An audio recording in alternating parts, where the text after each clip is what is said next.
اور ایرانی بھی گاہے بگاہے اس کا جواب دیتے رہتے ہیں. جی اگر ایران پوزیشن آف اسٹرینتھ پہ ہے اعجاز ملک صاحب، تو پھر ایران اس مفاہمت یا مذاکرات کے اندر کیا اچیو کر رہا ہے، کیا گین کر رہا ہے، یہ سوال ہے. دیکھیے ایران اس معاہدے میں سب سے جو بڑی ان کی خواہش ہے وہ یہ ہے کہ یہ جو بھی معاہدہ ہو وہ ایک عارضی جنگ بندی نہ ہو، بلکہ وہ ایک دیر پا معاہدے کے جو ہے خواہش مند ہیں. اگرچہ وہ امریکہ کے اوپر تو وہ اس کا انحصار ہے، لیکن در پردہ اصل اس کا جو محرک ہے جنگ کا وہ تو اسرائیل ہے. سو اس جو بھی ان مذاکرات کے سلسلے میں معاہدہ ہوگا اس کی جو ڈیوریبلٹی ہے اس کا تعلق اسرائیل کے رویے سے ہوگا. دوسرا دیکھیے معاہدہ کی صورت میں، امن کی صورت میں ایران کو ریکنسٹرکشن کا موقع ملے گا، ایران کو اپنے آپ کو ری بلڈ کرنے کا موقع ملے گا. ایران پر سے جب پابندیاں ہٹ جائیں گی تو وہ اپنے جو انرجی کے وسائل ہیں اس کو اپنی ترقی کے لیے وہ استعمال کر سکے گا. اور اب تو یہ امید لگتی ہے کہ وہ کسی نہ کسی، چونکہ ان کا کنٹرول رہے گا اب نہ ہرمز پہ، تو وہ جس طرح سے انہوں نے کئی بار اس چیز کا اندیا دیا ہے کہ وہ اپنے اس کنٹرول کو وہ مانیٹائز کرنا چاہتے ہیں اور اسی ریونیو سے وہ پھر اپنی ریکنسٹرکشن کریں گے. تو وہ بھی آپ نے ہرمز سے اگر وہ ٹول لیتے ہیں تو وہ بھی ان کے لیے ایک فائدہ مند چیز ہوگی. اور پھر سب سے بڑی بات یہ ہے کہ وہ ایک جو آئسولیشن کا شکار رہے ہیں پچھلے 47 برسوں میں، اس کے بجائے وہ جو دنیا تیزی سے بدلتی ہوئی دنیا ہے، اور خاص طور پہ یہ جو خطہ ہے ہمارا مڈل ایسٹ کا، اس میں وہ اپنا ان کا ایک نیا تشخص ابھر رہا ہے. وہ اس کے مطابق وہ اپنی نئی پلیسمنٹ کریں گے اور اس کے مطابق جو ہے وہ پھر آگے بڑھیں گے انشاءاللہ. ٹھیک، لاسٹلی ظاہر ہے دیرپا معاہدے کے لیے اسرائیل کی شمولیت بڑی امپورٹنٹ ہے، اور اسرائیل کی شمولیت سے متعلق بھی کچھ خبریں سامنے آ رہی ہیں. آپ کو کیا لگتا ہے لائکلی اسرائیل کی اس سارے معاملے کے اندر براہ راست شمولیت ممکن ہے، اور پھر کیا اگلے ہفتے کوئی باقاعدہ معاہدہ فارمل ایگریمنٹ تک یہ کانفلکٹ پہنچتا ہوا دیکھ رہا ہے؟ دیکھیں اس کی ٹائم لائنز کے بارے میں کچھ کہا نہیں جا سکتا، کیونکہ اتنی لمبے آپ صرف جنگ کو حالیہ جنگ سے جو ہے اس سے ہی عبارت نہ سمجھے نا. جنگ کے پیچھے تو ایک طویل بیک گراؤنڈ ہے 47-48 سالوں کی دشمنی کی. تو اس کو سیٹل کرنے کے لیے اگر کچھ وقت لگتا ہے مذاکرات میں تو میرا نہیں خیال کہ اس میں کوئی حرج ہونا چاہیے. لیکن بات اصل میں یہ ہے کہ مذاکرات میں حل کیا ہوتا ہے، تو یقیناً ہمیں اس پہ جو ہے مثبت توقعات رکھنی چاہیے. اور جہاں تک اسرائیل کی شمولیت کا تعلق ہے، جیسے یہ مذاکرات پاکستان میں ہو رہے ہیں، تو مجھے نہیں اس کے بارے میں کوئی کامنٹس نہیں دے سکتا کہ وہ چیز پاکستان میں اس کی لاجسٹکس پھر کس طرح ممکن ہوں گی. بہت بہت شکریہ، بہت شکریہ. ایئر وائس مارشل ریٹائرڈ اعجاز صاحب، سینئر ڈیفنس اینالسٹ ہمارے ساتھ موجود تھے. ایک بریک لیتے ہیں، بریک کے بعد واپس آتے ہیں.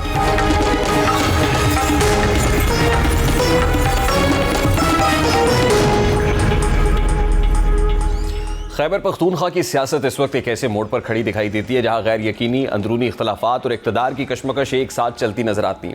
خاص طور پر صوبے میں حکومت کی تبدیلی کی بازگشت جس تیزی کے ساتھ سنائی دے رہی ہے، وہ محض سیاسی افواہ نہیں بلکہ اس کے پیچھے کئی زمینی حقائق اور سیاسی محرکات شامل دکھائی دیتے ہیں، اور وزیر اعلیٰ کے پی کے سہیل آفریدی کی کرسی کو لاکھ خطرات دراصل اسی بڑی تصویر کا حصہ معلوم ہوتے ہیں جس میں تحریک انصاف اندرونی طور پر شدید تقسیم کا شکار دکھائی دے رہی ہے۔ پارٹی کے اندر ایک واضح دھڑا یہ موقف رکھتا ہے کہ سہیل آفریدی ان کو جو مینڈیٹ دیا گیا تھا وہ اس پر پورا نہیں اتر سکے، اور یہی نقطہ ان کے خلاف بڑھتی ہوئی بے چینی کی بنیاد بن رہا ہے۔ اگر اس صورتحال کا گہرائی سے جائزہ لیا جائے تو سب سے اہم پہلو بانی پی ٹی آئی کے ساتھ تعلق کا ہے۔ پاکستانی سیاست میں قیادت سے قربت ہمیشہ طاقت کا ایک بڑا ذریعہ رہی ہے، اور یہی عنصر سہیل آفریدی کے لیے کمزور کڑی بن چکا ہے۔ ان کی بطور وزیر اعلیٰ تعیناتی کے بعد سے اب تک بانی پی ٹی آئی سے ان کی ملاقات کا نہ ہونا محض ایک رسمی کمی نہیں ہے بلکہ ایک سیاسی خلا ہے جس نے پارٹی کے اندر ان کی پوزیشن کو کمزور کیا ہے۔ گو کہ انہوں نے بانی پی ٹی آئی سے ملاقات کے لیے عدالت سے رجوع کیا، لیکن اس کے بعد طویل خاموشی نے مزید سوالات کو جنم دیا ہے۔ یہی وجہ ہے کہ اب پارٹی کے اندر سابق وزیر اعلیٰ علی امین گنڈاپور کو سہیل آفریدی سے بہتر وزیر اعلیٰ قرار دیا جا رہا ہے، کیونکہ وہ نہ صرف بانی پی ٹی آئی سے رابطے میں رہے بلکہ وہ اپنے دور حکومت میں احتجاجی سیاست کو بھی کسی حد تک زندہ رکھے ہوئے تھے۔ یہاں ایک اہم نقطہ یہ بھی ہے کہ تحریک انصاف کی سیاست کا بنیادی جو بیانیہ ہے وہ مزاحمت اور احتجاج پر مبنی رہا ہے، لیکن سہیل آفریدی کے دور میں اس بیانیے کی شدت میں واضح کمی آئی ہے جسے پارٹی کے ایک حلقے نے کمزوری سے تعبیر کیا ہے۔ کئی مواقع پر تحریک کی کال سے پیچھے ہٹنا، بانی پی ٹی آئی کی رہائی کے لیے بنائی گئی ٹاسک فورس کو عملی شکل نہ دے پانا اور عید گزرنے کے بعد بھی کسی بڑی تحریک کا آغاز نہ کرنا، یہ تمام عوامل ان کے خلاف عدم اعتماد کو بڑھا رہے ہیں۔ یہی وجہ ہے کہ ان پر یہ الزام بھی عائد کیا جا رہا ہے کہ وہ محض اپنی کرسی بچانے کی سیاست کر رہے ہیں، نہ کہ پارٹی کے بڑے مقصد کو آگے بڑھا رہے ہیں۔ اسی تناظر میں علیمہ خان کی تنقید نے بھی اس بحران کو مزید نمایاں کر دیا ہے۔ ان کی جانب سے کھل کر تنقید کرنا اس بات کا اشارہ ہے کہ اختلافات اب نجی سطح سے نکل کر عوامی سطح پر آ چکے ہیں، پبلک ڈومین میں۔ تاہم سہیل آفریدی کے حامی اس موقف کو رد کرتے ہوئے یہ دعویٰ کرتے ہیں کہ پارٹی کا اصل کنٹرول علیمہ خان کے ہاتھ میں ہے اور وہ کسی بھی متبادل قیادت کو ابھرنے نہیں دے رہی۔ اسی تناظر میں بیرسٹر سیف کا کہنا ہے کہ علیمہ خان پارٹی کی قیادت کو کوئی فیصلہ نہیں کرنے دے رہی، خود پارٹی پر مکمل کنٹرول سنبھالے ہوئے ہے۔ اس متعلق وہ کیا کہتے ہیں، ذرا اس کی ایک جھلک آپ کے سامنے رکھتا ہوں۔ اب تحریک انصاف کی یہ اندرونی کشمکش اور کمزوری یہی وجہ ہے کہ خود گورنر کے پی کے یہ دعویٰ کر رہے ہیں کہ اتحادی حکومت کے حوالے سے بھی وہاں پر جو ہے وہ اشارے مل رہے ہیں۔ گورنر کے پی کے فیصل کریم کنڈی اس متعلق کیا کہتے ہیں، ذرا وہ بھی آپ کو دکھاتا ہیں۔ اس وقت سابق وفاقی وزیر سینئر سیاستدان محمد علی درانی صاحب نے بھی جوائن کیا ہے۔ السلام علیکم درانی صاحب، بہت بہت شکریہ آپ کے وقت کے لیے۔ درانی صاحب، وہ منیر نیازی کے اشارے ہیں کہ کچھ اونج ویراما اوکھیاں سن، کچھ گل وچ غماں دا توق بھی سی، کچھ شہر دے لوگ بھی ظالم سن، کچھ سانو مرن دا شوق بھی سی۔ تو پاکستان تحریک انصاف کے ساتھ کچھ ایسا ہی نہیں ہو رہا ہے؟ مطلب اپنا ہاؤس ان آرڈر ہے ہی نہیں شروع دن سے، جب سے بانی پی ٹی آئی جیل میں گئے ہیں بہت سارے مواقع آئے، نہیں کیپٹلائز کر سکے۔ اب ایک بار پھر ایک چینج تو کی گئی، سہیل آفریدی صاحب کو چیف منسٹر کے پی کے بنا دیا گیا، پھر رہائی ٹاسک فورس، پھر عید کے بعد احتجاج، اور سب کچھ پریکٹیکلی گراؤنڈ پہ تو پی ٹی آئی نظر ہی کہیں نہیں آ رہی سر۔ بسم اللہ الرحمن الرحیم۔ دیکھیں، میں آپ کا بھی انالیسس بھی سن رہا تھا، میرا خیال یہ ہے کہ جب سے مطلب وقت گزرنے کے ساتھ ساتھ پی ٹی آئی کی اپنی جو سچویشن ہے وہ مزید خراب سے خراب تر ہوتی جا رہی ہے۔ اور دیکھیں، پہلے یہ کیفیت تھی کہ ایک مسلسل علی امین کے زمانے میں ایک مسلسل تحرک تھا پارٹی میں، ایز این اپوزیشن پارٹی جو ہے وہ ایکٹ کر رہی تھی، اور پالیسیز جو تھیں خان صاحب کی رائٹ اور رانگ ان کو بھی وہ فالو کر رہی تھی۔ دوسرا، خان صاحب سے رابطے میں بھی تھی، لیکن جب حکومت ختم کی گئی مقصد تو یہ تھا کہ اس حکومت کے نتیجے میں جو ہے رہائی ہوگی۔ رہائی تو دور ہونا تھا، ملاقاتیں بھی بند ہوں گی۔ پہلے مطالبہ رہائی کا ہوتا تھا، ملاقات پہ آ گیا۔ اس کے ساتھ ہی یہ ہے کہ پارٹی کا جو عوام کی ڈیلیوری کا سسٹم تھا وہ بھی پہلے سے زیادہ مطلب بری حالت میں چلا گیا، اور مطلب دو افراد تھے جو مسلسل خان صاحب سے رابطے میں رہتے تھے، بیرسٹر سیف اور علی امین۔ دونوں کو، علی امین کو تو چلے مطلب حکومت سے فارغ کر دیا گیا، اور وزیر اعلیٰ صاحب نے بیرسٹر سیف کو بھی ساتھ نہیں لیا۔ نتیجہ یہ نکلا کہ ٹوٹل ایک ڈسکنیکٹ آ گیا۔ یہ تو ایک صورت ہوئی۔ دوسری طرف یہ ہوا کہ جو پی ٹی آئی کی پالیسیز تھی جو خود خان صاحب نے دی ہوئی تھی ان سے بھی مکمل وڈرال ہو گیا حکومت، نئی حکومت کا جو آئی۔ تو اس کے نتیجے میں اب نہ تو وہ مطلب اگر عمران خان کو پارٹی سمجھا جائے تو عمران خان کے لیے حکومت کچھ نہیں کر رہی KPK کی. اگر وہاں کی عوام کو PTI سمجھا جائے تو عوام کے لیے بھی وہاں کچھ نہیں ہو رہا, بس اینک پہن کے لوگ پھرتے رہتے ہیں قیمتی. تو اس سے میرا یہ خیال ہے کہ واقعی اس وقت PTI کے لیے ایک بہت مشکل صورتحال ہے. میرا اس کو جو سب سے بڑی ابھی بھی ایک جسے کہتے ہیں اسٹرینتھ ملی ہوئی ہے وہ تو حکومت کی بیڈ گورننس ہے, جس کی وجہ سے ان کو ایک سپورٹ مل جاتی ہے. مہنگائی ہے, پیٹرول ہے, دیگر ایشوز ہیں جن کو وہ مطلب جن کی وجہ سے ان کی طرف ابھی ان کے اپنے ورکرز کی اتنی توجہ نہیں ہے. لیکن حقیقت میں اگر دیکھا جائے تو اس وقت کی جو گورنمنٹ ہے KPK کی, وہ نہ وہاں کے عوام کی امیدوں پہ پورا اتر پا رہی ہے, نہ وہاں کی جو پارٹی ہے اس کی امیدوں, حتیٰ کہ جو ممبران ہیں صوبائی اسمبلی کے ان کے اندر بھی بہت زیادہ ڈسکنٹینٹمنٹ ہے, ڈسارے ہے. تو یہ ایک میرا خیال ہے کہ عمومی جو ملک کے اندر سیاسی عدم استحکام ہے اس میں یہ ایک اور فیکٹر جو وقتی طور پہ تو سٹیبلائزنگ فیکٹر لگ رہا ہے, لیکن ان فیکٹ یہ پورے ملک کے سیاسی ماحول کو زیادہ متبو بنا رہا ہے, مطلب غیر یقینی بنا. تو اس سارے فس اور کیوس میں ہو از ریسپانسبل فار دیٹ؟ وہ جنہوں نے یہ فیصلہ کیا کہ گنڈا پور صاحب کو ہٹا کے سہیل آفریدی صاحب کو لے آئے, اپنے ہی بندے کے اوپر عدم اعتماد ہوا, اس کے بعد ایک نیا شخص آیا اور اس کی اپنی کچھ مجبوریاں لگ رہی ہیں. اس کی اپنی مجبوریاں کیا ہو سکتی ہیں کہ ظاہر ہے اس کی وزارت اعلیٰ کی کرسی ہے, وہ کرسی جا سکتی ہے, چھن سکتی ہے, حکومت کو بھی دیکھنا ہے, پھر پاکستان تحریک انصاف کے اندر کے کرٹیسزم کو بھی برداشت کرنا ہے. کیا ہے سر؟ دیکھیں میں تو یہ سمجھتا ہوں کہ یہ فیصلے PTI کا جو اگر تاریخ اٹھا کے دیکھیں تو ان کے جتنے بھی مشکلات ہیں آج کی یا ماضی کی رہی ہیں وہ ان کے اپنے فیصلوں کے نتیجے میں ہی رہی ہیں. مطلب جب علی امین کے ہوتے ہوئے میں نے تو کئی بار یہ کہی بھی تھی کہ جو ان کی ٹیم تھی اس میں سے وہ best of the best selection تھی اس وقت خان صاحب کی, کہ جو کہ ڈے ون سے ان کے ساتھ چل رہا تھا, پارٹی کی لائن کو بھی ٹو کرتا تھا, اور پھر یہ ہے کہ وہ جیسے کیسے, اور پھر یہ ہے کہ گورننس کا ایکسپیرینس بھی سب سے زیادہ تھا. تو انہوں نے وہی کیا کہ وہاں پہ بھی بزدار پلس پلس پلس لے آئے KPK کے اندر. اب بزدار ٹیٹرا پلس پلس جو ہے وہ اس کے بعد وہاں کی پرفارمنس بھی ویسی ہی ہو گئی جیسی مطلب پہلے ہوا کرتی تھی. تو اب اس سچویشن میں آپ کسی اور کو ذمہ دار نہیں ٹھہرا سکتے. اس کی ذمہ داری بنیادی طور پہ پارٹی لیڈرشپ کی ہی ہے کہ انہوں نے جو فیصلے کیے ہیں اس کا آج پارٹی بھی خمیازہ اٹھا رہی ہے اور خان صاحب بھی اس کے نقصان کو اٹھا رہے ہیں, اور اس کی وجہ سے عوام کے اندر بھی ایک انریسٹ ہے.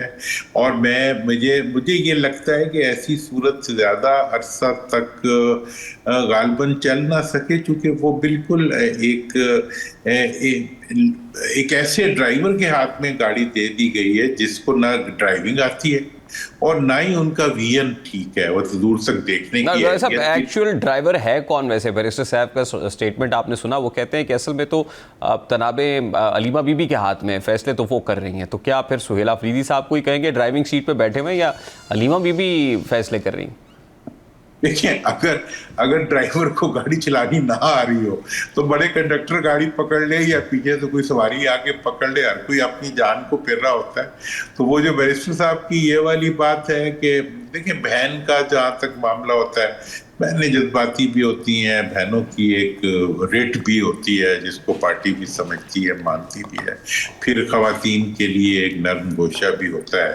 تو میں سمجھتا ہوں کہ اس لحاظ سے اگر دیکھا جائے تو تھوڑے دنوں بعد آپ دیکھیں گے کہ علیمہ بی بی کا جو آبجیکشن ہے وہ بھی بہت زیادہ شاید ریلیونٹ نہ رہے. آخر میں آبجیکشن جو ہوگا وہ ڈرائیور پہ ہی آئے گا, یہ میں آپ کو بالکل کلیئرلی بتا دوں. تو ڈرائیور کی تبدیلی کے کتنے امکانات دیکھ رہے ہیں آپ؟ جی دوبارہ فرمائیں. ڈرائیور کی تبدیلی کے دوران سب کتنے امکانات ہیں؟ دیکھیں ڈرائیور کی تبدیلی جس دن خان صاحب سے ملاقات ہو گئی اس دن ڈرائیور بیچارے کا مستقبل تاریخ ہو جائے گا. تو اب اگر حکومت نے ڈرائیور کو رکھنا ہوگا, ڈرائیور انہیں سوٹ کر رہا ہوگا, تو وہ خان صاحب سے کسی کو ملنے نہیں دیں گے. اگر خان صاحب سے ملاقاتیں شروع ہو گئی تو یہ ڈرائیور بھی گیا. اور اس بات کے کتنے امکانات ہیں؟ لائف ہے وہ شاید لائف لائن اس وقت تک ہے جب تک جو ہے وہ خان صاحب سے پراپر ملاقاتیں شروع نہیں ہوتی. جو ہی ملاقاتیں شروع ہوں گی آپ دیکھیں گے کہ اس کو, اور ابھی بھی جو اس میں سے رپورٹس آ رہی ہیں وہ سیٹسفائیڈ نہیں ہیں ان کی پرفارمنس سے, کیونکہ جو خان صاحب نے کہا, جس چیز کے اوپر علی امین نے سارے اپنے سٹانس لیے, بیرسٹر صاحب جن ایشوز پہ اڑ کے کھڑا رہا, ان ساروں سے پیچھے ہٹ کے وہ جا کے دبک کے بیٹھ گئے ہیں. تو ایسی صورتحال میں مطلب اگر آج ایکسیس ہو گئی, مطلب ویسے تو میں سمجھتا ہوں کہ پی ٹی آئی کو حکومت نے جو نیا کنٹرول سسٹم نکالا ہے وہ یہ نکالا ہے کہ جی خان صاحب کو جو ہے وہ انسولیٹ کر دیا جائے باہر کے ساتھ, تاکہ ان کی کوئی چیز وہ کمیونیکیٹ نہ ہو. بلکہ اگر اسٹیبلشمنٹ نے بھی یہ نکالا ہے یا حکومت نے نکالا ہے, جس نے بھی نکالا ہے, تو انہوں نے اس کے ذریعے سے کنٹرول کیا ہوا ہے. جس دن یہ کنٹرول ختم ہوا, موجودہ حکومت شاید مجھے نہیں لگتا کہ سروائیو کر سکے, کیونکہ بہت زیادہ ری ایکشن پیدا ہو چکے ہیں. اور صوبائی اسمبلی کے اندر بھی اور گروپس جو ہے, جو کمپیریٹیولی سینئر گروپس ہیں, وہ بھی اس بات کا بار بار اظہار کر رہے ہیں کہ یہ چیز جو ہے یہ نہ تو کچھ ڈیلیور کر پا رہی ہے, نہ صوبے کو کچھ دے پا رہی ہے, نہ ہی عوام کو مطمئن کر پا رہی ہے. ہر 6 مہینے بعد ایک جلسہ رکھ دیتے ہیں. وہ میں نے صبح بھی وہ پرانی کہاوت ہے کہ ایک شہر میں بادشاہ بیچارہ فوت ہو گیا تو انہوں نے فیصلہ کیا جو صبح صبح آئے گا اس کو بادشاہ بنا دیں گے. تو ایک بیچارہ فقیر آ گیا, اس کو انہوں نے بادشاہ بنا دیا. تو جب بھی کوئی اس کے پاس ایشو لے کے جاتے تھے تو وہ کہتا تھا جی دیکھ پکاؤ, مطلب اس بیچارے کو غریب آدمی. تو اب جو صورتحال ہے کے پی کے کی یہی ہے کہ جب بھی عوام کی طرف سے کوئی دباؤ آتا ہے, چیف منسٹر کہتے ہیں وہ دیکھ پکاؤ, اس کی جلسے کی دیکھ پکاؤ اور جناب خان صاحب کی رہائی کراؤ. مطلب یہ ہے کہ زبانی جمع خرچی. بالکل صحیح. دورانی صاحب مجھے بریک لینے کا کہا جا رہا ہے sir, I have to wind it up here. بہت شکریہ آپ کا. سابق وفاقی وزیر سینئر سیاستدان محمد علی درانی صاحب ہمارے ساتھ موجود تھے. ایک بریک لیتے ہیں, بریک کے بعد واپس آتے ہیں.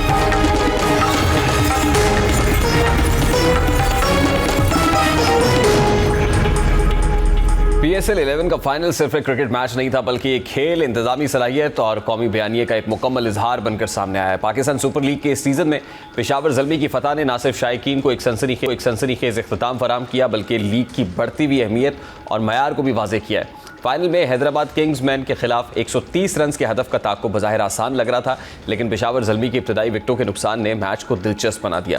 ایسے میں ہارڈی اور عبدالصمد کی ذمہ دارانہ بیٹنگ اور 85 رنز کی شراکت داری نے نہ صرف میچ کا رخ موڑا بلکہ ٹیم کے اعصاب پر قابو رکھنے کی صلاحیت کو بھی ظاہر کیا. یہ جیت پشاور زلمی کے لیے محض ایک ٹائٹل نہیں ہے بلکہ ایک مضبوط کم بیک سٹوری ہے, کیونکہ دوسری بار چیمپئن بننا کسی بھی فرنچائز کے تسلسل اور حکمت عملی کی کامیابی کا ثبوت ہوتا ہے. اس جیت نے ٹیم مینجمنٹ, کھلاڑیوں کے انتخاب اور میچ کے دباؤ میں فیصلوں کی اہمیت کو اجاگر کیا ہے. خاص طور پر فائنل جیسے بڑے سٹیج پر نوجوان اور تجربہ کار کھلاڑیوں کا امتزاج ایک فیصلہ کن عنصر ثابت ہوا. دوسری جانب اس پورے ایونٹ کا سب سے اہم پہلو اس کا کامیاب انعقاد رہا ہے. ایسے وقت میں جب خطے میں سیکیورٹی خدشات اور کشیدگی موجود تھی, پاکستان کرکٹ بورڈ نے نہ صرف ایک مکمل اور منظم ٹورنامنٹ کا انعقاد کرایا بلکہ عالمی سطح پر پاکستان کے مثبت تشخص کو بھی اجاگر کیا ہے. قذافی اسٹیڈیم میں سیمی فائنل اور فائنل کے دوران ہزاروں شائقین کی موجودگی اس بات کا ثبوت ہے کہ ملک میں کرکٹ کا جنون برقرار ہے اور عوام بڑے ایونٹس میں بھرپور شرکت کے لیے تیار ہے. اسی تناظر میں شہباز شریف کی فائنل میچ میں اسٹیڈیم آمد بھی محض رسمی شرکت نہیں بلکہ ایک علامتی پیغام تھا کہ ریاست کھیلوں کے فروغ اور بین الاقوامی سطح پر پاکستان کی مثبت امیج کو اجاگر کرنے کے لیے سنجیدہ ہے. حکومتی سطح پر سپورٹ اور اس طرح کی اعلیٰ سطحی شرکتیں نہ صرف کھلاڑیوں کے حوصلے بلند کرتی ہیں بلکہ بین الاقوامی برادری کو بھی یہ پیغام دیتی ہیں کہ پاکستان ایک محفوظ اور کھیل دوست ملک ہے. اور اب محسن نقوی کی جانب سے آئندہ سیزن میں نئے وینیوز شامل کرنے کا اعلان بھی اسی تسلسل کی ایک کڑی ہے. ابھی ایک بریک لیتے ہیں, بریک کے بعد واپس آتے ہیں.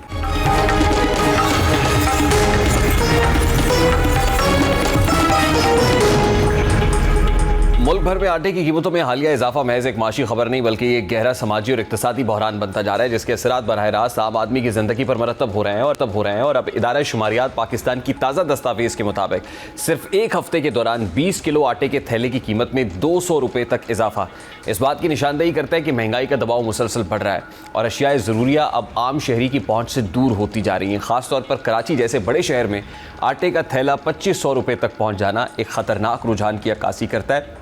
جہاں شہری ملک میں سب سے مہنگا آٹا خریدنے پر مجبور ہیں۔